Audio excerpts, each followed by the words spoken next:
From JBS Studios in Greater New York, this is the JBS News Update with Teisha Bader.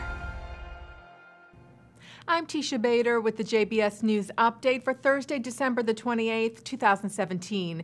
Israeli border police today arrested a Palestinian teenage boy who tried to enter a military court in the West Bank with what seemed to be a pipe bomb. The 16-year-old was stopped at the entrance to the Samaria military court, where he was found with the suspicious object and taken for questioning. The area was closed off and a bomb disposal unit worked to defuse the explosive. And in a separate incident, a Palestinian teenage girl was arrested trying to illegally enter Israel with reportedly plans to carry out a terror attack. The 18-year-old was initially turned away at the Kalandia crossing, which is near Jerusalem, and later tried to cross again, arguing with Israeli guards as she tried to force her way through. Well, Gallup today released their annual survey of the most admired men and women of 2017, and Israeli Prime Minister Benjamin Netanyahu made the top 10, coming in at 9th place with 1% of Americans naming him as their first or second choice. Netanyahu released a video message expressing his gratitude for the honor. Well, I'm honored.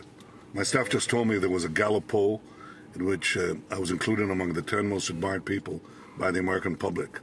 Well, I appreciate that, not merely as support for me, but first and foremost for my country, Israel. Thank you, America. The top spot went to former U.S. President Barack Obama, followed by President Donald Trump and Pope Francis. Of the most admired women, U.S. Ambassador to the United Nations Nikki Haley, who has received great praise for standing up for Israel at the UN, came in at 9th place. The top spot went to Hillary Clinton, followed by Michelle Obama. Israel State Archives opened a massive new database of the historic records of hundreds of thousands of Jews who lived in pre-state Israel.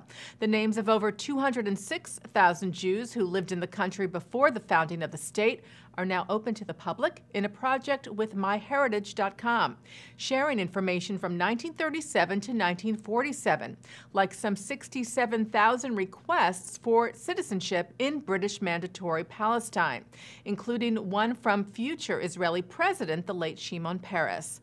The MyHeritage website stated that this historic collection from Israel's founding generation offers a peek at one of the most important chapters in the country's history.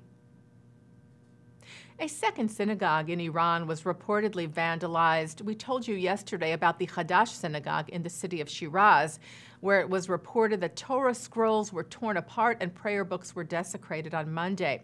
Now reports that another synagogue in the city was attacked the previous night, the Kashi synagogue, with similar damage. The Iranian-American Jewish Federation released a statement in response saying that in light of these clearly anti-Semitic incidents, we call upon the authorities in the Islamic Republic of Iran to ensure the protection of all places of worship, as well as all members of our community, and to bring the perpetrators of these criminal acts to justice. An automobile that once belonged to Adolf Hitler will be auctioned off next month, with a portion of the profits going towards Holocaust education. A 1939 Mercedes-Benz that was ordered by and specifically built for and used by the notorious Nazi leader, including in a number of Nazi rallies, will be sold at auction on January the 17th. 10% of the sale price will go towards Holocaust education.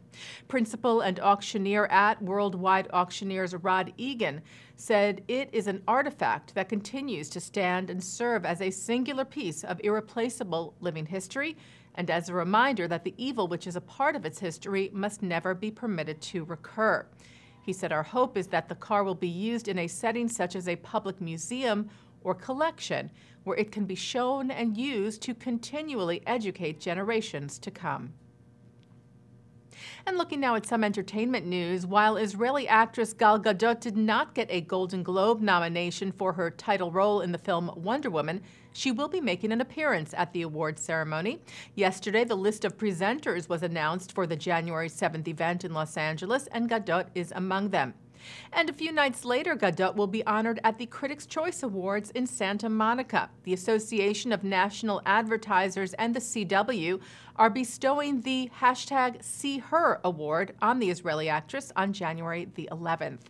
A spokesperson for the award said Gadot broke through this year as a powerful voice advocating for women, not only on screen as the iconic Wonder Woman, but in life as well, using her platform to encourage those in the entertainment industry and beyond to strive for fairness and parity across genders. And turning now to our programming for tonight on JBS for Thursday, December the 28th at 7 o'clock, it's Talmud Study with Rabbi Mordechai Becker.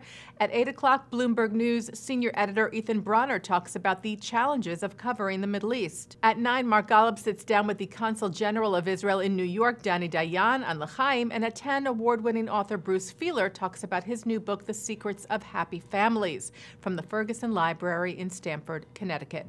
And coming up right after this newscast tonight at 6:30, it's the ILTV program, The Debka File. And that's the JBS News Update for Thursday, December the 28th, 2017. I'm Teisha Bader.